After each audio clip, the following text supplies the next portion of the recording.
Start. Guntur కారం నిజంగా అంటే గుంటూరు కారం అంటే గుంటూరు లాంటి రుచులు కారంలో మెచ్చినది ఏం లేదు.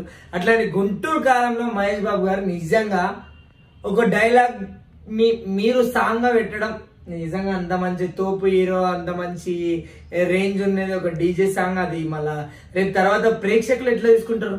ప్రేక్షకుల గురించి మీరు ఆలోచించాలి కదా. మీకంటూ ఫ్యాన్ ఫాలోయింగ్ చాలా బేస్ ఉంది, చాలా మంది ఫ్యాన్స్ ఉన్నారు.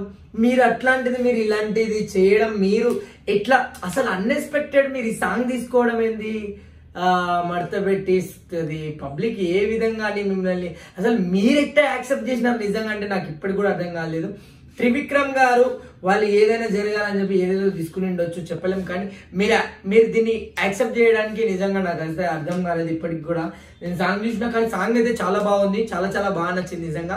డాన్స్ కానీ శ్రీలీల పర్ఫార్మెన్స్ అయితే చించి వాడేసింది భయ్య.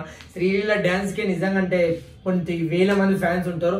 ఆ డాన్స్ ఆ స్టెప్ వేస్తుంది, గిప్ప గిప్ప గిప్ప స్పీడ్ నేస్తబ్బా. మళ్ళీ మహేష్ బాబు కూడా ఇట్లా ఇట్లా అంటాడు. అది ఈ స్పీడ్నెస్ గా పాటకైతే మస్తు మిక్స్ అయిపోయింది. సో చాలా చాలా బాగా సాంగ్ అయితే బాగుంది. కానీ ఇట్లాంటి సాంగ్ మహేష్ బాబు గారు ఎందుకు ఎంచుకున్నారు అని ఒక గిల్టీ ఫీల్ అయితే ఉంది. థ్యాంక్ యూ అంతే, నాకు తెలిసిన విషయం అయితే చెప్పండి.